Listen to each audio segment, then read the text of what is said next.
जय हिंद दोस्तों, आप सभी का बहुत बहुत स्वागत है। इस वीडियो में हम घटना चक्र आय दृष्टि से आर्थिक परिदृश्य कवर करेंगे। दोस्तों ये तीसरी क्लास है। दोस्तों ये आपका अंतिम क्लास है आर्थिक परिदृश्य की। इसके बाद हम ये आपका जो करंट क्विज आया है उससे हम लोग आर्थिक परिदृश्य करेंगे। तो वीडियो काफ़ी इंपॉर्टेंट है दोस्तों। इम्पॉर्टेंट चीज़ों को हमने हाईलाइट और अंडरलाइन कर दिया है दोस्तों, और क्लास को आप लोग अधिक से अधिक शेयर कर दीजिएगा। तो वीडियो स्टार्ट करते हैं। भारत FAO-COFI मत्स्य पालन उप समिति का पहला उपाध्यक्ष बना है दोस्तों। ये जनवरी 2024 में दोस्तों बना है, ठीक है। और राष्ट्रीय, क्षेत्रीय एवं वैश्विक स्तर पर मत्स्य प्रबंधन मुद्दों पर चर्चा करने के लिए एक ये मंच है ये। और ये प्राथमिक कार्य क्या है? जिम्मेदार मत्स्य पालन हेतु FAO आचार संहिता को आगे बढ़ाने के उद्देश्य मत्स्य प्रशासन और प्रबंधन पर आवश्यक तकनीकी और नीतिगत मार्गदर्शन प्रदान करना। और इस समिति की स्थापना 5 से 9 सितंबर 2022 के मध्य हुई थी दोस्तों, रोम इटली में। याद रखिएगा, आयोजित मत्स्य पालन पर FAO समिति के 35वें सत्र के दौरान हुई थी, जो कि रोम इटली में आयोजित हुआ था। ये कब? 5 से 9 सितंबर 2022 के मध्य। अब नेक्स्ट है FDI एवं फॉर्च्यून 500 कंपनियों के निवेश हेतु प्रोत्साहन नीति 2023। ये दोस्तों उत्तर प्रदेश की राज्यपाल द्वारा फॉरेन यानी कि FDI एवं फॉर्च्यून 500 कंपनियों के निवेश के लिए आपका 2023 नीति को स्वीकृति प्रदान की गई दोस्तों। उत्तर प्रदेश सरकार के मंत्रिपरिषद द्वारा इस नीति को स्वीकृति कब मिली थी? 31 अक्टूबर 2023 को प्रदान की गई थी। डेट याद रखिएगा आप लोग। और FDI एवं फॉर्च्यून 500 कंपनियों के निवेश की प्रोत्साहन नीति 2023 का मुख्य उद्देश्य आपका है प्रदेश में आधिकारिक प्रत्यक्ष विदेशी निवेश तथा विश्व स्तरीय विदेशी कंपनियों द्वारा निवेश को आकर्षित करना। नेक्स्ट है विभिन्न विभिन्न राज्यों में लॉजिस्टिक्स ईज यानी लीड्स। आपका ये रिपोर्ट जो है दोस्तों नई दिल्ली में आपका जारी की गई थी, ठीक है। किनके द्वारा? केंद्रीय वाणिज्य एवं उद्योग मंत्री पीयूष गोयल द्वारा। ये आपका लीड्स की परिकल्पना जो है वर्ष 2018 में आपका विश्व बैंक के लॉजिस्टिक प्रदर्शन सूचकांक के तर्ज पर की गई थी।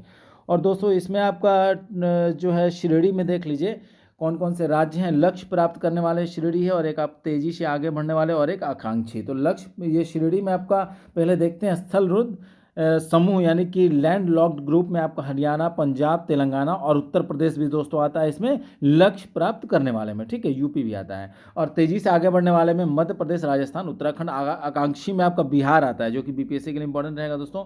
बिहार, छत्तीसगढ़, हिमाचल प्रदेश, फिर झारखंड। तटीय समूह ग्रुप में आपका, कोस्टल ग्रुप में आपका आंध्र प्रदेश आते हैं, गुजरात, कर्नाटक, तमिलनाडु, और इधर आपका केरल, महाराष्ट्र। और इधर दोस्तों आपका बनेगा आकांक्षी वाले में गोवा, ओडिशा, पश्चिम बंगाल। और पूर्वोत्तर समूह में आपका असम, सिक्किम, त्रिपुरा, और इधर अरुणाचल प्रदेश, नागालैंड, मणिपुर, मेघालय और मिजोरम इधर आते हैं। केंद्र शासित प्रदेश में देखा जाए तो चंडीगढ़ और दिल्ली है। इधर आपका अंडमान एवं निकोबार, लक्षद्वीप, आपका पुडुचेरी, दमन एवं दीप, दादरा एवं नागर हवेली, जम्मू और कश्मीर, लद्दाख, ठीक है। ये सब आए। नेक्स्ट क्वेश्चन, विश्व आर्थिक स्थिति एवं संभावनाएं सितंबर 2024। ये संयुक्त राष्ट्र की आपका रिपोर्ट है, इसके द्वारा जारी किया जाता है UN द्वारा। और 2024 एवं 2025 में क्रमशः आपका भारतीय अर्थव्यवस्था जो है 6.9% जो है 2024 के दर से वृद्धि होगी, और 2025 में आपका 6.6% की दर से। और जहां वर्ष 2023 के लिए भारतीय अर्थव्यवस्था की वृद्धि आपका 7.9% अनुमानित है, वहीं 2022 के लिए 7.7% दर्ज है। और 22 से 25 के मध्य आपका GDP में वृद्धि जो है आपका देख लेते हैं। विश्व वाला में देखा जाए तो 3.1 है आपका 2022 में, 2023 में 2.7 है आपका, 2.7 2024 में है, और 25 में भी 2.7 ही है। और यहाँ पर भारत का देख लीजिए, इंपॉर्टेंट है, भारत का 7.7 है दोस्तों, कब? 2022 में। और 23 में आपका 7.9 है, 24 में आपका दोस्तों जो है 6.9 है, और संभावित जो है 6.6 है 2025 के लिए भारत का, ठीक है। अब देखते हैं इंडिया डेवलपमेंट अपडेट। ये विश्व बैंक द्वारा ये जारी किया जाता है। इस बार का थीम याद रखिएगा, शीर्षक क्या था? बदलते वैश्विक संदर्भ में भारत के व्यापार अवसर। और दोस्तों 22-23 अप्रैल 2022 से मार्च 2023 के आपका 7% से बढ़कर वित्त वर्ष 23-24 में 8.2% हो गई है आपका भारत की आर्थिक वृद्धि दर, ठीक है। मतलब वृद्धि कितनी? 1.2% की वृद्धि हुई है। और बिजनेस रेडी आपका क्या है दोस्तों? Be ready. तो यह आपका विश्व बैंक की पहली आपका फ्लैगशिप रिपोर्ट है, ये आपका दुनिया भर में कारोबारी माहौल के लिए। और बी रेड्डी आपका 10 विषयों पर आपका केंद्रित है, याद रहिएगा 10 विषय इंपॉर्टेंट। पूर्व में दोस्तों आपका डूइंग बिजनेस रिपोर्ट से प्रकाशित की जाती थी, अब ये बी रेड्डी के नाम से प्रकाशित की जाती है। और बिजनेस रेड्डी आपका संबंधित 3 पायलट रिपोर्ट आपका 2024 से 2026 तक जारी की जाएगी, मतलब 3 रिपोर्ट जारी की जाएगी 2024 में, 2025 में, 2026 में। ठीक है, नेक्स्ट है अल्जीरिया न्यू डेवलपमेंट बैंक का 9वां सदस्य बन गया दोस्तों। और 9वीं वार्षिक बैठक के अंत में आपका अल्जीरिया को न्यू डेवलपमेंट बैंक का आपका मंजूरी प्रदान की गई है आपका बोर्ड ऑफ गवर्नर्स की 9वीं वार्षिक बैठक में। ठीक है, और बोर्ड ऑफ गवर्नर्स की 9वीं वार्षिक बैठक कहाँ हुई थी? केपटाउन दक्षिण अफ्रीका में आयोजित की गई थी दोस्तों, याद रखिएगा। ठीक है, और अल्जीरिया जो है न्यू डेवलपमेंट बैंक का 9वां सदस्य देश है। इससे पहले अक्टूबर 2023 में दोस्तों मिस्र को बनाया गया था, फिर मतलब एनडीबी का सदस्य बना था, फिर उसके बाद अक्टूबर 2021 में यूएई को बनाया गया था दोस्तों। ठीक है, और सितंबर 2021 में बांग्लादेश इसका सदस्य बना था। कुल दोस्तों देखिए यहाँ पर न्यू डेवलपमेंट बैंक की स्थापना 2015 में हुई थी। और दोस्तों इसका संस्थापक सदस्य देश कौन है? भारत है, रूस है, ये ब्राज़ील है, रूस है, भारत भी है इसमें। ठीक है, न्यू डेवलपमेंट बैंक के संस्थापक सदस्य में भारत है, फिर चीन है, फिर दक्षिण अफ्रीका। कुल मिला के दोस्तों आपका 5 जो है कुल संस्थापक सदस्य देश है, इसमें भारत भी है। और उरुग्वे इसका दोस्तों भावी सदस्य देश है। ठीक है, पहला बिम्स्टेक व्यापार शिखर सम्मेलन जो है 9 से 8 अगस्त 2024 के मध्य आपका नई दिल्ली में हुआ था दोस्तों आयोजन। और उद्देश्य क्या था इसका? उद्देश्य था देखिए बिम्स्टेक का फुल फॉर्म पहले देख लीजिए, the bay of Bengal initiative for multi sectoral technical and economic cooperation. यह आपका सदस्य देशों के मध्य मजबूत व्यापार और निवेश संबंधों के माध्यम से अधिक क्षेत्रीय सहयोग को बढ़ावा देना, ये इसका उद्देश्य था। ठीक है, उद्घाटन जो है विदेश मंत्री डॉक्टर एस जयशंकर द्वारा किया गया था। और इसकी स्थापना हुई थी बिम्स्टेक की 6 जून 1997 को हुई थी दोस्तों, बैंकॉक घोषणा के हस्ताक्षर के साथ। और प्रारंभ में से ये आपका बिम्स्टेक आपका बांग्लादेश, भारत, श्रीलंका, थाईलैंड थे आपका आर्थिक सहयोग के नाम से जाना जाता था शुरुआत में। और 22 दिसंबर 1997 को इनमें म्यांमार तथा फरवरी 2004 में भूटान तथा नेपाल इसमें शामिल हो गए थे। फिर ये पूरा बिम्स्टेक बन गया। एशिया डेवलपमेंट आउटलुक जुलाई 2024, एशिया विकास बैंक द्वारा दोस्तों यह रिपोर्ट जारी किया गया था शीर्षक। ठीक है, और रिपोर्ट में 2024 के लिए आपका विकासशील एशिया की जीडीपी जो वृद्धि दर अप्रैल 2024 के पूर्वानुमान में 4.9% की तुलना में जुलाई 2024 में 0.1% बढ़कर आपका 5% कर दिया गया है। जबकि अप्रैल 2025 तथा जुलाई 2025 दोनों के लिए यह 4.9% पूर्वानुमानित है, मतलब दोनों के लिए 4.9% है दोनों ईयर के लिए। अब पूर्वी एशिया का यहाँ देख लेते हैं हम लोग कितना प्रमुख क्षेत्रों में सकल जीडीपी में आपका प्रतिशत वृद्धि सकल घरेलू उत्पाद में। तो पूर्वी एशिया में देखिए 2023 में दोस्तों आपका 4.7% और 2024 में अप्रैल में 4.5% और अब जुलाई 4.6%। वहीं 2025 में दोस्तों अप्रैल में पूर्वी एशिया का 4.2 है और जुलाई में 4.2 है इसमें भी। और भारत का देख लीजिए इंपॉर्टेंट है, भारत का 8.2 है 2023 में दोस्तों, और अप्रैल में भारत का 7 है और जुलाई में भी 7 है 2024 में। ठीक है, 2025 में भारत का जो है ये अप्रैल में 7.2 है और जुलाई में भी 7.2 के लिए है जीडीपी की। ठीक है, वर्ल्ड इकोनॉमिक आउटलुक अघतन जुलाई 2024, ये अंतर्राष्ट्रीय मुद्रा कोष यानी IMF द्वारा जारी किया जाता है। इसका टाइटल शीर्षक क्या था दोस्तों? The global economy in A sticky spot. ठीक है, और 2024 एवं 2025 के लिए यह क्रमशः 7% और 6.5% पूर्वानुमानित है। ठीक है, यहाँ पर वृद्धि दर जो है। और इसमें देख लेते हैं हम लोग वर्ल्ड इकोनॉमिक आउटलुक में आपका वास्तविक जीडीपी वृद्धि प्रतिशत में दी हुई है। विश्व स्तर पर देखा जाए 2022 में 3.5, वर्ष 2023 में 3.3, 2024 में आपका 3.2, 2025 में पूर्वानुमान लगाया गया है 3.3 इसका भी। और यहाँ भारत का देखा जाए तो 7% है दोस्तों, कितना? 2022 में। ठीक है, और 2023 में आपका जो है 2023 में 8.2 है और 2024 में 7% है, 2025 में 6.5% है। नेक्स्ट क्वेश्चन है वर्ल्ड पॉपुलेशन प्रॉस्पेक्टस, ये जारी किया जाता है यूएन द्वारा, संयुक्त राष्ट्र द्वारा। और दोस्तों ये 28वां संस्करण था। और 50 से 60 वर्ष में विश्व की जनसंख्या में वृद्धि जो हुई है 50 से 60 वर्षों में, तो वो आपका 2080 तक के दशक के मध्य लगभग 10.3 बिलियन लोगों तक पहुंच जाएगी। जबकि 2024 में यह 8.2 बिलियन से अधिक की अभी जनसंख्या जो है आपका विश्व की। ठीक है, 2080 तक कितना? लगभग 10.30 बिलियन लोगों तक। ठीक है, और वर्ष 2024 में वैश्विक स्तर पर जन्म के समय जीवन प्रत्याशा जो है 73.3 वर्ष तक पहुंच गई है। ठीक है, 2070 के दशक के अंत तक वैश्विक स्तर पर 65 वर्ष और अधिक आयु, उससे अधिक आयु के व्यक्तियों की संख्या 2.2 बिलियन तक पहुंचने का अनुमान है। ऐसा अनुमान वर्ष 2030 के मध्य तक 80 वर्ष या उससे अधिक आयु के 265 मिलियन व्यक्ति होंगे जो शिशुओं 1 वर्ष या उससे कम आयु की संख्या से अधिक है। ग्लोबल स्किल्स रिपोर्ट देखिए, ये कोर्सेरा संस्था द्वारा ये जारी किया जाता है। छठा संस्करण था, 109 देशों को शामिल किया गया था और 2024 में समग्र कौशल दक्षता के मामले में स्विट्जरलैंड जो है टॉप स्थान पर रहा। ठीक है,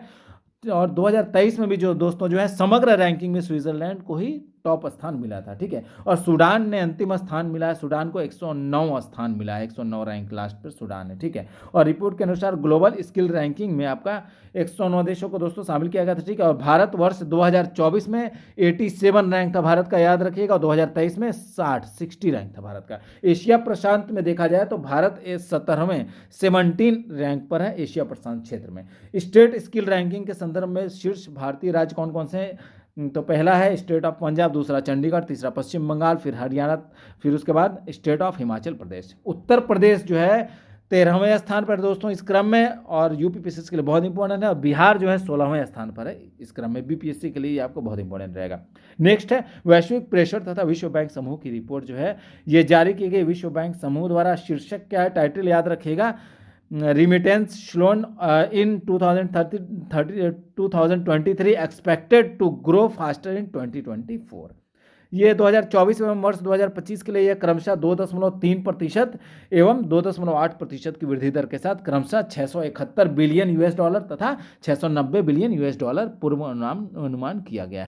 2023 में प्रेशर प्राप्तकर्ता टॉप 5 देश कौन है? तो पहले पे भारत का नंबर आता है दोस्तों, दूसरे पर मैक्सिको, तीसरे पर चीन, चौथे पर फिलीपींस, फिर पाकिस्तान 5वें पर है। और चौथी तिमाही में प्रेशर भेजने हेतु बैंक जो है सबसे महंगा माध्यम बना है। ठीक है, प्रेशर भेजने के लिए, और औसत लागत 12% है इसकी। और दूसरे पर डाकघर है 7.7%, तीसरे पर मनी ट्रांसफर ऑपरेटर है 5.5% के साथ, चौथे पर मोबाइल ऑपरेटर है 4.4% के साथ। विश्व निवेश रिपोर्ट 2024 आक्टांड द्वारा ये जारी किया जाता है, अंकटांड द्वारा 1991 से ही जारी की जा रही है यह रिपोर्ट। और विषय है इस बार का 2024 का निवेश सुविधा एवं डिजिटल सरकार, यानी कि investment facilitation and digital government.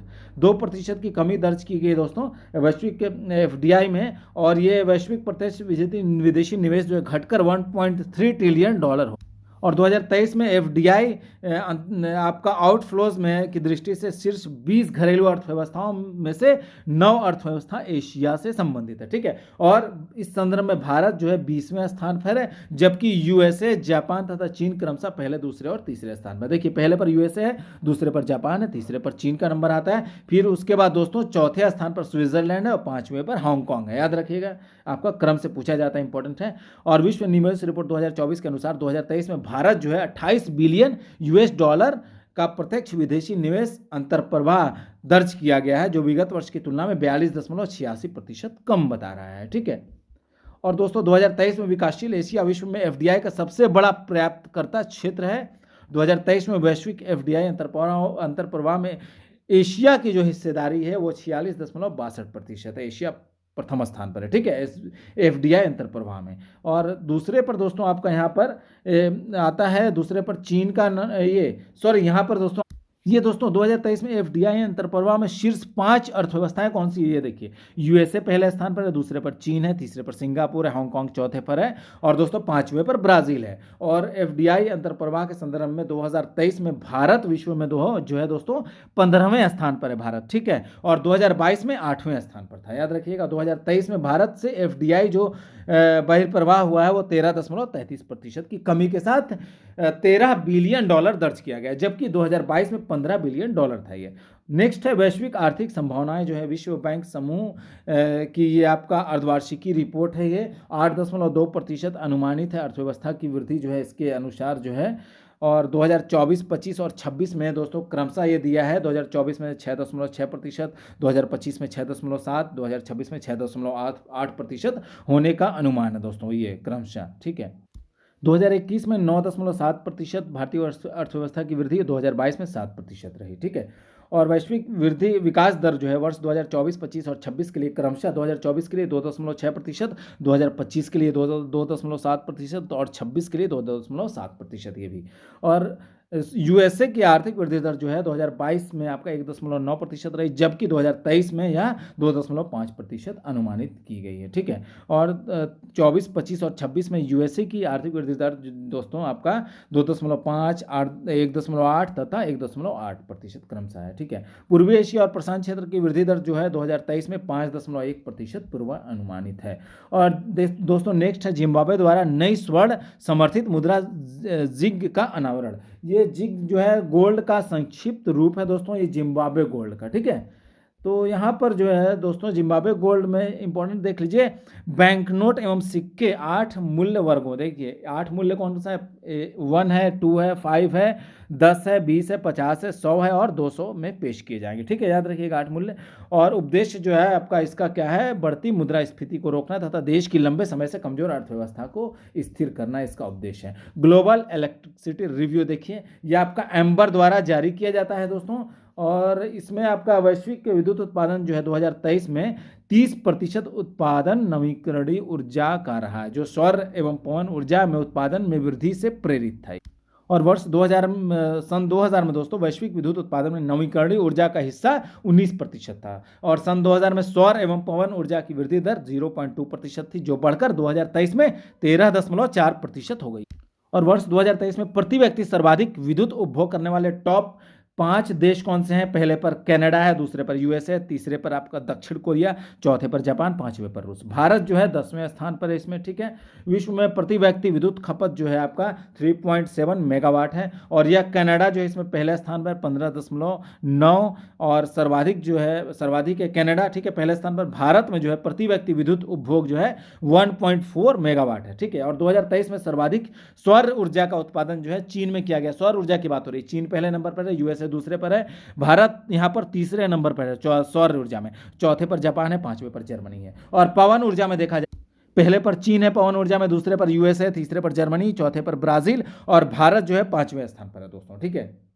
और कोयले से संबंधित जो है विद्युत उत्पादन में चीन पहले स्थान पर है, यहाँ दूसरे पर भारत का नंबर आता है, ठीक है, कोयले के सर्वाधिक विद्युत उत्पादन में। और तीसरे पर यूएसए, चौथे पर जापान है, पांचवें पर इंडोनेशिया है। भारत के संदर्भ में इंपॉर्टेंट चीजें देख लीजिए, वर्ष 2023 में भारत जो है जापान को पीछे छोड़ते हुए तीसरा सबसे बड़ा सौर ऊर्जा उत्पादक देश बन गया है। भारत से आगे 2 देश कौन कौन से हैं? चीन है और यूएसए है, ठीक है। चीन पहले पर, यूएसए दूसरे पर, और तीसरे पर भारत आता है, ठीक है। भारत जो है विद्युत उत्पादन से 1404 मिलियन टन CO2 उत्सर्जित करते हुए चीन एवं यूएसए के बाद वैश्विक स्तर पर तीसरा सबसे बड़ा विद्युत उत्सर्जक देश है भारत, ठीक है, तीसरा। और women business and the law देख लीजिए, ये विश्व बैंक की एक रिपोर्ट है जो जारी की जाती है विश्व बैंक द्वारा, वर्ल्ड बैंक द्वारा, और ये 10वां संस्करण था। 190 अर्थव्यवस्थाओं को शामिल किया गया था। वुमेन बिजनेस एंड लॉ 1.0 में आपका सूचकांक में 8 संकेतक थे, जिसमें कि आपका पहला है गतिशीलता, दूसरा है कार्यस्थल वेतन है, फिर चौथा है विवाह, पांचवा है पितृत्व, आपका छठा है उद्यमिता, सातवां है संपत्ति, आठवां है पेंशन, इस पर आधारित था। जबकि वुमेन बिजनेस एंड लॉ 2.0 जो है ये 10 संकेतक था इसमें टोटल। ये जो पहले वाला जो 8 था वो, और 2 नए और शामिल किए गए थे, जिसमें कि आपका 2 नए कौन कौन है वो देख लीजिए, सुरक्षा एवं बच्चों की देखभाल, ये दोनों नए भी इसमें शामिल किया गया था WBL 2.0 में, ठीक है। कुल मिलाकर 10 हो गए, 8 + 2 10। WBL 2.0 में भारत का स्कोर 60वां है, 60 है, ठीक है। और रिपोर्ट के अनुसार WBL 0.1 में भारत को 100 में से 74.4 स्कोर प्राप्त हुआ था भारत को 1 में, ठीक है। और भारत का स्कोर, समग्र स्कोर जो है 74.4, पूरे दक्षिण एशिया का औसत स्कोर कितना है? 63.7 से अधिक है, ठीक है, भारत का। ये दक्षिण एशिया में सर्वाधिक स्कोर जो है नेपाल का है, 80.6 का है, ठीक है, नेपाल का। रिपोर्ट में स्कोर के आधार पर जो है दोस्तों 190 देशों की सूची दी गई है, जिसमें कि आपका रैंक सबसे ऊपर बेल्जियम है, सबसे नीचे आपका सबसे ऊपर बेल्जियम है, और सबसे नीचे वेस्ट बैंक है, ठीक है। नेक्स्ट है लैंगिक समानता एवं बराबरी के लिए वैश्विक गठबंधन। ये 15 से 19 जनवरी 2024 के मध्य कहाँ हुआ था? स्विट्जरलैंड के दावोस में हुआ था दोस्तों। विश्व आर्थिक मंच की वार्षिक बैठक आयोजित की गई थी। इस बैठक का थीम देख लीजिए, रिबिल्डिंग ट्रस्ट इसका थीम था, बहुत इंपॉर्टेंट है। इस वार्षिक बैठक में आपका विश्व आर्थिक मंच तथा भारत सरकार के सहयोग एवं समर्थन से वैश्विक भलाई हेतु गठबंधन की घोषणा की गई थी, ठीक है।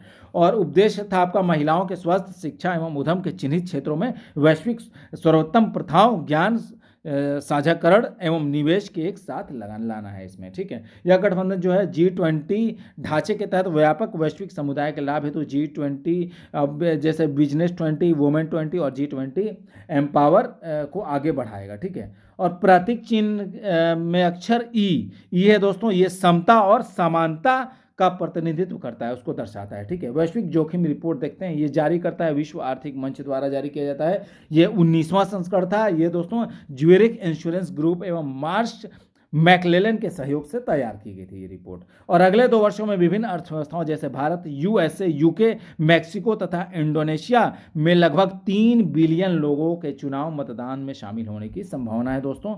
और गलत सूचना एवं दुष्प्रचार जैसी घटनाएं जो हैं भारत के संदर्भ में सबसे बड़ा जोखिम पहला स्थान है, ठीक है, गलत सूचना एवं दुष्प्रचार में। और 10 वर्षों की बात की जाए तो सबसे बड़ा वैश्विक जोखिम मौसम में चरम परिवर्तन की घटनाओं से हो रहा है, ठीक है। नेक्स्ट है world best companies of 2024 time magazine द्वारा ये जारी की जाती है दोस्तों। और सूची में टॉप 5 कंपनियां देख लीजिए। पहले स्थान पर एप्पल है कंपनी, जो कि यूएसए की है। दूसरे पर एक्सचेंजर है, ये आयरलैंड की है। तीसरे पर माइक्रोसॉफ्ट है, यूएसए की। चौथे पर BMW ग्रुप जर्मनी की है। 5वें पर अमेजन है, यूएसए का, ठीक है। और 5 कंपनियों के नाम देख लीजिए दोस्तों। समग्र रैंक में देखा जाए तो 112 रैंक जो है कंपनी का HCL टेक को, 119 रैंक इन्फोसिस को मिला है, 134 रैंक विप्रो और महिंद्रा ग्रुप 187 रैंक पे, axis bank 504 rank. Reliance industries तथा अडानी ग्रुप क्रमशः 646वें और 736वें स्थान पर है। और दोस्तों ये नेक्स्ट क्वेश्चन है हुरून इंडिया रिच लिस्ट। ये आपका जारी किया जाता है हुरून इंडिया द्वारा ही जारी किया जाता है दोस्तों। इस सूची में आपका अडानी ग्रुप के चेयरमैन गौतम अडानी जो है रिलायंस इंडस्ट्री के चेयरमैन मुकेश अंबानी को पीछे छोड़ते हुए आपका 11.62 लाख करोड़ रुपए की संपत्ति के साथ टॉप पर बने हुए हैं। कौन दोस्तों? गौतम अडानी। और 10.15 लाख करोड़ रुपए की संपत्ति के साथ रिलायंस इंडस्ट्री के चेयरमैन मुकेश अंबानी ये दूसरे स्थान पर हैं यहाँ पर, ठीक है। और तीसरे स्थान पर दोस्तों शिव नाडर तीसरे पर हैं। साइरस पूनावाला चौथे स्थान पर है। 1200 करोड़ रुपए की संपत्ति के साथ आनंद चंद्र शेखरन पहले एंजल निवेशक है दोस्तों। और अरबपति जो है सबसे कम उम्र के अरबपति चैप जो है कैपल वेरा, ये 21 वर्ष है, ठीक है, सूची में जगह बनाने वाले, ठीक है। और सेल्फ मेड सर्वाधिक अमीर भारतीय महिला जो है आपका जोहो की राधा वेम्बू है, ठीक है। लेंसकार्ट के साथ संस्थापक 42 वर्षीय नेहा बंसल 3100 करोड़ रुपए की संपत्ति के साथ सूची में सबसे कम उम्र की सेल्फ मेड महिला उद्यमी है। विश्व के सबसे अमीर शहर 2024, ये रैंक आपका हेनले एंड पार्टनर्स द्वारा ये जारी की गई थी ये रिपोर्ट। और 50 शहरों में से 11 शहरों के साथ यूएसए जो है टॉप पर है। सर्वाधिक अमीर जो है 50 शहरों में न्यूयॉर्क भी शामिल है, जो वर्ष 2024 में विश्व के सबसे अमीर शहरों की सूची में प्रथम स्थान पर है। दूसरे पर है आपका उत्तर कैलिफोर्निया का खाड़ी क्षेत्र है दोस्तों, जिसमें सैन फ्रांसिस्को और सिलिकॉन वैली शहर शामिल हैं। टोक्यो जो है तीसरे स्थान पर है, जो एक दशक में पूरी दुनिया में सबसे अमीर देशों के शीर्ष पर था, वर्तमान में तीसरे स्थान पर है, ठीक है, टोक्यो। और चौथे और पांचवें स्थान पर दोस्तों, चौथे पर सिंगापुर है, पांचवें पर लंदन शहर है। और विश्व में सबसे अमीर 50 शहरों की सूची में भारत के 2 शहर शामिल है। कौन? मुंबई और नई दिल्ली को शामिल किया गया है। और मुंबई को 24वें स्थान मिला है और नई दिल्ली को 37वां स्थान मिला है। बहुत इंपॉर्टेंट है, ध्यान रखिएगा।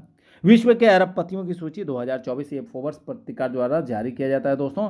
और अरबपतियों की कुल शुद्ध संपत्ति जो है 14.2 ट्रिलियन अमेरिकी डॉलर है दोस्तों। विश्व के शीर्ष 5 अरबपति, और यहाँ देख लेते हैं रैंक क्या है। पहले रैंक पर आपका बर्नार्ड अर्नाल्ड एवं परिवार है। दूसरे पर एलन मस्क, तीसरे पर जेफ बेजोस, चौथे पर मार्क जुकरबर्ग, 5वें पर लैरी एलिसन। और यहाँ समग्र रैंकिंग में देखा जाए तो 9वें स्थान पर मुकेश अंबानी, 17वें पर गौतम अडानी, 39वें पर शिव नाडर, 46वें पर सावित्री जिंदल एवं परिवार, और दिलीप सांघवी, ये 69 समग्र रैंकिंग है इनकी, ठीक है। और फोर्ब्स विश्व के अरबपतियों की सूची 2024 में भारत के कुल 200 अरबपति शामिल है, जो वर्ष 2023 में सूची में शामिल 169 अरबपतियों की तुलना में 31 अधिक हैं, ठीक है। इस बार 200 को शामिल किया गया, 200 अरबपति को। और सूची में भारत के सर्वाधिक अमीर अरबपति रिलायंस इंडस्ट्री के अध्यक्ष मुकेश अंबानी हैं। मुकेश अंबानी की कुल संपत्ति 116 बिलियन अमेरिकी डॉलर है दोस्तों। समग्र रूप से मुकेश अंबानी इस सूची में 9वें स्थान पर है। इस सूची में सबसे अमीर भारतीय महिला अरबपति सावित्री जिंदल एवं परिवार जो है 33.5 मिलियन अमेरिकी डॉलर है। भारतीय अरबपतियों में ये चौथे स्थान पर तथा समग्र रैंकिंग में 46वें स्थान पर है। ठीक है, स्काईटेक्स वर्ल्ड एयरपोर्ट अवार्ड 2024 ये आपका दोस्तों किसे मिला है? 2024 की घोषणा जो है फ्रैंकफर्ट जर्मनी में की गई थी दोस्तों। इस अवार्ड की दोहा कतर स्थित हमद अंतर्राष्ट्रीय हवाई अड्डा को आपका सर्वश्रेष्ठ, विश्व का सर्वश्रेष्ठ हवाई अड्डा घोषित किया गया है। और दूसरे स्थान पर दोस्तों जो है आपका सिंगापुर चांगी हवाई अड्डा है और तीसरे पर इचियोन अंतर्राष्ट्रीय हवाई अड्डा दक्षिणी कोरिया है। ठीक है, और सिंगापुर चांगी जो एयरपोर्ट है वो एशिया का सर्वश्रेष्ठ हवाई अड्डा का पुरस्कार भी प्राप्त हुआ है इसे। और विश्व के 5 सर्वश्रेष्ठ हवाई अड्डे देख लीजिए, आपका पहले पर हमद अंतर्राष्ट्रीय हवाई अड्डा कतर में है, दूसरा सिंगापुर चांगी हवाई अड्डा ये सिंगापुर में है, तीसरे पर इचियोन अंतर्राष्ट्रीय हवाई अड्डा दक्षिणी कोरिया में, चौथे पर टोक्यो अंतर्राष्ट्रीय हवाई अड्डा हैनेडा जापान में है आपका, और पांचवें पर भी टोक्यो नरीटा अंतर्राष्ट्रीय हवाई अड्डा ये जापान में है। ये भी अवार्ड्स की सूची में 5 भारतीय हवाई अड्डों को विश्व के 100 सर्वश्रेष्ठ हवाई अड्डों में स्थान मिला है दोस्तों। भारत के 5 हवाई अड्डों को, तो नाम इसका देख लीजिए कौन कौन है। नई दिल्ली का इंदिरा गांधी अंतर्राष्ट्रीय हवाई अड्डा 36 रैंक मिला है इसे। बेंगलुरु का कैपेगोडा अंतर्राष्ट्रीय हवाई अड्डा 59 रैंक मिला है। हैदराबाद का राजीव गांधी अंतर्राष्ट्रीय हवाई अड्डा 61 रैंक। मनोहर अंतर्राष्ट्रीय हवाई अड्डा गोवा, इसको 92वां रैंक मिला है। छत्रपति शिवाजी महाराज अंतर्राष्ट्रीय हवाई अड्डा मुंबई, ये 95 रैंक मिला है। भारतीय हवाई अड्डों को प्राप्त स्काईट्रैक्स एयरपोर्ट अवार्ड 2024 में किसे किसे मिला है? इंदिरा गांधी अंतर्राष्ट्रीय हवाई अड्डे को, आपका कैपेगोडा अंतर्राष्ट्रीय हवाई अड्डे को बेंगलुरु को, राजीव गांधी अंतर्राष्ट्रीय हवाई अड्डा हैदराबाद को मिला है। और भारत और दक्षिण एशिया में सर्वश्रेष्ठ एयरपोर्ट होटल 2024 का अवार्ड जो है JW मैरियट नई दिल्ली एरो सिटी को प्रदान किया गया है। जबकि विश्व का सर्वश्रेष्ठ जो है एयरपोर्ट होटल का अवार्ड जो है क्राउन प्लाजा चांगी एयरपोर्ट है। ठीक है, next question, global unicorn index ये जारी किया जाता है द हुरून रिसर्च इंस्टीट्यूट द्वारा। ये आपका 6वां संस्करण था।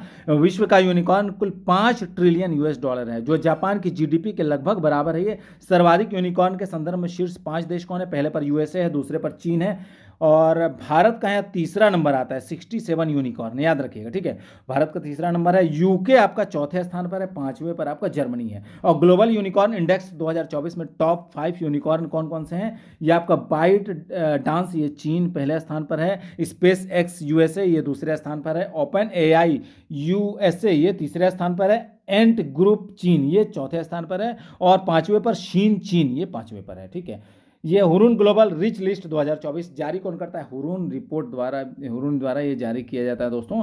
और विगत 7 वर्षों में एक बार फिर आपका न्यूयॉर्क जो है दुनिया के अरबपतियों की राजधानी के तौर पर दर्जा मिला है इसे। और बीजिंग को पीछे छोड़ते हुए दोस्तों मुंबई जो है पहली बार एशिया के अरबपतियों की राजधानी बना तथा वैश्विक स्तर पर तीसरा टॉप शहर बना है कौन? मुंबई। ठीक है, बीजिंग को पीछे छोड़ते हुए। और दोस्तों इस सूची में शीर्ष 5 अरबपति कौन है? Elon Musk USA, Jeff Bezos हैं, फिर उसके बाद Bernard Arnault France, Mark Zuckerberg, फिर उसके बाद लैरी एलिसन है USA। ठीक है, और भारत के मुकेश अंबानी इस सूची में 115 बिलियन डॉलर के साथ 10वें नंबर के अरबपति तथा भारत के संदर्भ में टॉप अरबपति हैं कौन? मुकेश अंबानी। और नेक्स्ट अरबपतियों की संख्या के संदर्भ में चीन जो है पहले स्थान पर है, 814 अरबपति, कितना? 814 अरबपति हैं। उसके बाद USA दूसरे स्थान पर है, 800 अरबपति USA में। भारत में दोस्तों जो है भारत तीसरे स्थान पर है, इसमें 271 अरबपति हैं भारत में। ठीक है, और दोस्तों इस वर्ष की सूची में भारत में आपका 84 नए अरबपति शामिल हुए हैं, जिससे भारत में अरबपतियों की संख्या ब्रिटेन के अरबपतियों की संख्या से दोगुनी हो गई है। मानव विकास रिपोर्ट 2023-24 देखिए, यानी कि HDI, तो ये जारी किया जाता है संयुक्त राष्ट्र विकास कार्यक्रम द्वारा, यानी कि UNDP द्वारा। बहुत इंपॉर्टेंट है। इस वर्ष की रिपोर्ट को क्या नाम दिया गया? Breaking the gridlock, reimagining cooperation in a polarised world, ये इस वर्ष की रिपोर्ट को नाम दिया गया। ये गणना होती है दोस्तों, 3 संकेतकों को शामिल किया जाता है इसमें आपका। ठीक है, तो पहला इसमें जीवन प्रत्याशा सूचकांक शामिल किया जाता है। इसमें आपका स्वास्थ्य एवं दीर्घ जीविका के मापन हेतु जन्म के समय जीवन प्रत्याशा को आधार बनाया गया है। और दूसरा है शिक्षा सूचकांक को शामिल किया जाता है, जिसमें कि आपका 2 चीज़ है, देख लीजिए, स्कूल अवधि के दौरान वर्ष, और दूसरा है आपका स्कूल अवधि के अनुमानित वर्ष। ठीक है, और तीसरा है अन्य आय सूचकांक। ठीक है, आय इनकम इंडेक्स को शामिल किया जाता है, जिसमें जीवन निर्वाह के आकलन के लिए प्रति व्यक्ति PPP आधारित सकल राष्ट्रीय आय GNI को लिया गया है। ठीक है, 193 देशों को शामिल किया गया है, उनके प्राप्तांकों के आधार पर 4 वर्गों में विभाजित किया गया है। प्राप्तांक दोस्तों जो है 0.800 या उससे अधिक HDI मूल्य वाले 69 देशों को रैंक 1 to 69 को अति उच्च मानव विकास वर्ग में रखा गया और 0.700 टू 0.799 HD मूल्य वाले 49 देशों को रैंक 70 से 118 को उच्च मानव विकास वर्ग में रखा गया और C नंबर पे है 550 टू 0.699 HDI मूल्य वाले 42 देशों को रैंक 119 से 159 के मध्य में रखा गया। ये मध्यम मानव विकास वर्ग को बताता है। और डी पे है 0.550 से कम अंक पाने वाले 33 देशों को रैंक 161 से 193 को जो है निम्न मानव वर्ग विकास वर्ग में रखा गया है। और वर्ष 2022 में संपूर्ण विश्व का संयुक्त रूप से मानव विकास सूचकांक जो है आपका 0.739 है, ठीक है, जो वर्ष 2021 HDI मूल्य जो आपका 0.735 की तुलना में वृद्धि को प्रदर्शित करता है यहाँ पर। और स्विट्जरलैंड जो है सूचकांक में आपका 0.967 HDI मूल्य के साथ टॉप पर बना हुआ है। नॉर्वे HDI में दूसरे पर है और आइसलैंड जो है तीसरे स्थान पर है दोस्तों, ठीक है, याद रखिएगा।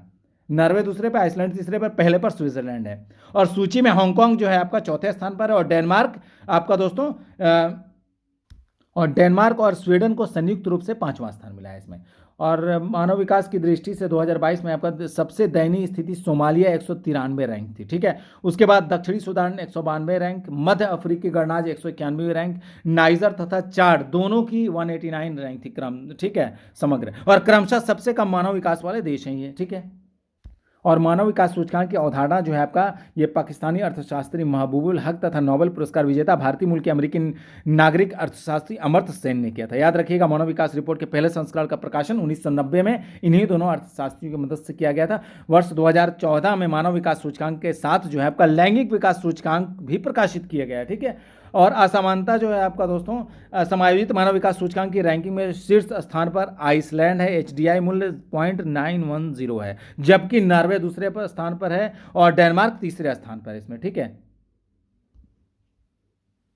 और दोस्तों मानव विकास रिपोर्ट में वर्ष 1997 से जारी मानव निर्धनता सूचकांक के स्थान पर वर्ष 2010 में बहुआयामी निर्धनता सूचकांक प्रस्तुत किया जाने लगा है, ठीक है। भारत का बहुआयामी गरीबी सूचकांक मूल्य वर्ष 2005 से 6 के 0.283 से घटकर वर्ष 1919-21 में 0.069 हो गया, ठीक है। भारत की 16.4% जनसंख्या बहुआयामी गरीबी की स्थिति में है दोस्तों। और सर्वाधिक लैंगिक समानता वाले देशों में सर्वोच्च स्थान डेनमार्क का है, यहाँ GII मूल्य कितना है 0.009 का है। उसके पश्चात जो है दूसरे स्थान पर नॉर्वे है दोस्तों, GI मूल्य 0.012 है तथा तीसरे स्थान पर स्विट्जरलैंड है, ठीक है। महिलाओं एवं पुरुषों के बीच सर्वाधिक असमानता वाले देश क्रमशः कौन है? यमन है, नाइजर है, सोमालिया, चाड तथा अफगानिस्तान। और भारत का लैंगिक असमानता सूचकांक मूल्य 0.437 है, ठीक है, तथा लैंगिक असमानता सूचकांक 2022 में भारत की रैंक 108वीं रैंक है दोस्तों, ठीक है, याद रखिएगा भारत की रैंक 108 स्थान है भारत का। इस वर्ष की भारत की स्थिति जो है मध्यम मानव विकास वाले देशों में जो आपका शामिल किया जाता है और HDI मूल्य 0.644 के साथ सूची में 134वीं रैंक पर है, ठीक है। और 2022 में भारत में जन्म के समय जीवन प्रत्याशा 67.7 वर्ष, स्कूल अवधि के दौरान 6.6 वर्ष, ठीक है। और सार्क देश में आपका श्रीलंका जो है 78 रैंक पर है, मालदीव 87 रैंक, भूटान की रैंक 125 है, बांग्लादेश रैंक 129 है और की स्थिति में भारत से बेहतर है, ठीक है। जबकि नेपाल की रैंक 146 है, पाकिस्तान की रैंक 164 है, अफगानिस्तान की रैंक 182 है की स्थिति भारत से निम्न है, ठीक है, नीचे है। और 2022 में ग्राही दबाव समायोजन मानव विकास सूचकांक की आपका 154 देशों की सूची में यूके जो है 0.846 टॉप पर रहा है, ठीक। और वर्ष 2022 में भारत का PHDI मूल्य 0.625 है, ठीक है। नेक्स्ट है राज्य ऊर्जा दक्षता सूचकांक। ये आपका ऊर्जा दक्षता ब्यूरो की 22वें स्थापना दिवस पर यह सूचकांक जारी किया गया था। ये 5वां संस्करण ऊर्जा दक्षता ब्यूरो द्वारा alliance for an energy efficient economy के सहयोग से शुरू किया गया दोस्तों, याद रखिएगा। ऊर्जा दक्षता ब्यूरो की स्थापना जो है आपका ये 1 मार्च 2002 को की गई थी और ये 22वें स्थापना दिवस समारोह का विषय क्या था, याद रखिएगा, भारत में विद्युतीकरण और डिकार्बनाइजेशन के माध्यम से ऊर्जा परिवर्तन, ये विषय था इसका। प्रत्येक समूह में शीर्ष प्रदर्शन करने वाले राज्य कौन कौन से हैं? समूह 1 में देखिए आपका आंध्र प्रदेश दोस्तों हैं, ये सॉरी, समूह 1 में कर्नाटक पहले पर है, समूह 2 में आंध्र प्रदेश पहले पर है, समूह 3 में असम पहले पर है और समूह 4 में चंडीगढ़ पहले पर है। ठीक है, 100 में से 86.5 के समग्र स्कोर के साथ कर्नाटक राज्य जो है ऊर्जा दक्षता सूचकांक 2023 में टॉप प्रदर्शन करने वाला राज्य कर्नाटक पहले स्थान पर है। और दोस्तों 100 में से 83.25 अंक मिला है। दूसरे स्थान पर कौन है? आंध्र प्रदेश है। और दोस्तों यहाँ पर जो है और 4 राज्य जो हैं 10 अंकों से अधिक सुधार इन्होंने किया है अपने में। कौन कौन राज्य? गोवा है, यूपी भी इसमें याद रखिएगा, महाराष्ट्र, फिर हरियाणा है। 4 राज्य है। ठीक है, और विशेष रूप से इस आकलन का सबसे बेहतर राज्य महाराष्ट्र और हरियाणा है। ठीक है, और समूह 1 में दोस्तों टॉप प्रदर्शन करने वाले राज्य क्रम वाइज है, वो देख लीजिए। तो 4 राज्य कौन कौन से हैं? क्रम से सीक्वेंस में पूछा जाता है। पहले स्थान पर कर्नाटक है समूह 1 में। ठीक है, दूसरे पर महाराष्ट्र है, हरियाणा है, तीसरे पर उत्तर प्रदेश, चौथे स्थान पर समूह 1 में। ठीक है, याद रखिएगा। और समूह 2 में पहले स्थान पर दोस्तों कौन सा राज्य? आंध्र प्रदेश है, केरल है दूसरे पर, तीसरे पर तेलंगाना, चौथे पर पंजाब है। समूह 3 में टॉप 4 राज्य कौन से हैं? तो असम है पहले पर, गोवा है दूसरे पर, हिमाचल प्रदेश तीसरे पर है, चौथे पर उत्तराखंड है। समूह 4 में टॉप 4 राज्य कौन है? तो पहले पर चंडीगढ़ है, दूसरे पर मेघालय है, तीसरे पर अंडमान एवं निकोबार द्वीप समूह, चौथे पर त्रिपुरा है। देखिए दोस्तों, भारत ने COP26 में वर्ष 2030 तक अपने सकल घरेलू उत्पाद की एमिशन इंटेंसिटी को वर्ष 2005 के स्तर से 45% तक कम करने की प्रतिबद्धता जताई है। और भारत में समग्र ऊर्जा खपत में परिवहन क्षेत्र की हिस्सेदारी 14% है। ठीक है, परिवहन क्षेत्र की हिस्सेदारी। और ग्लोबल 500 देख लीजिए आप लोग, नेक्स्ट है 2024। तो जनवरी 2024 में आपका ब्रांड फाइनेंस द्वारा ये जारी किया गया। किसके द्वारा? ब्रांड फाइनेंस द्वारा ये रिपोर्ट जारी की गई। और 75% वृद्धि के साथ एप्पल जो है विश्व का सबसे फिर से आपका विश्व का सबसे मूल्यवान ब्रांड बना है। कौन? एप्पल। तो रैंक देख लेते हैं, शीर्ष 4 मूल्यवान ब्रांड की रैंक। तो पहले पर एप्पल है दोस्तों, मूल्य आपका बिलियन डॉलर में कितना है? 516.6 है। दूसरे पर माइक्रोसॉफ्ट है, तीसरे पर गूगल है, चौथे पर अमेजन है। ठीक है, ब्रांड फाइनेंस IT सर्विसेज 2025, ये दोस्तों सर्विसेज 25 आपका 2024 देख लीजिए। जनवरी 2024 में जारी रिपोर्ट के अनुसार एक्सेंचर जो है दोस्तों, ये आपका दुनिया का सबसे मूल्यवान IT ब्रांड है 40.5 मिलियन डॉलर के साथ। दूसरे पर आपका टाटा कंसल्टेंसी सर्विसेज यानी कि TCS आता है, 11% मूल्य वृद्धि के साथ है। और ये 19.2 बिलियन डॉलर है दोस्तों। ठीक है, और विगत 5 वर्षों में सर्वाधिक तेजी से वृद्धि करने वाला IT सेवा कौन है? ब्रांड कौन बना? इन्फोसिस है। ठीक है, और इस वर्ष जो है 16% वृद्धि के साथ HCL शीर्ष 10 में सबसे सर्वाधिक तेजी से वृद्धि करने वाला ब्रांड है। और शीर्ष 25 में सर्वाधिक तेजी से वृद्धि 34% करने वाला ब्रांड कौन है? ग्लोबेंट है रहा है। ठीक है, फोर्ब्स विश्व की 100 सर्वाधिक शक्तिशाली महिलाएं की सूची जारी की गई है। ये फोर्ब्स पत्रिका द्वारा जारी की जाती है। ये 20वां वार्षिक संस्करण है।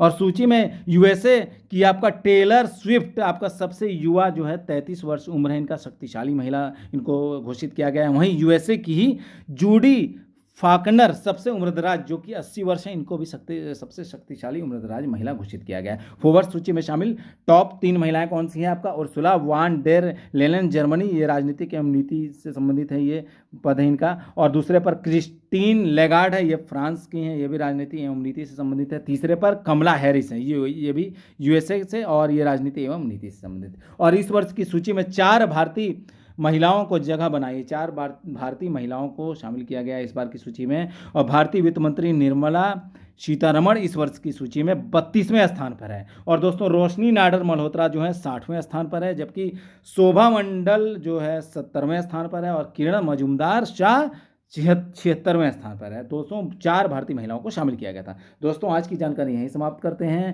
क्लास कैसी लगी आप लोग जरूर कमेंट करके बताइएगा और क्लास को अधिक से अधिक शेयर कर दें। तो मिलते हैं अगली वीडियो में, तब तक के लिए जय हिंद।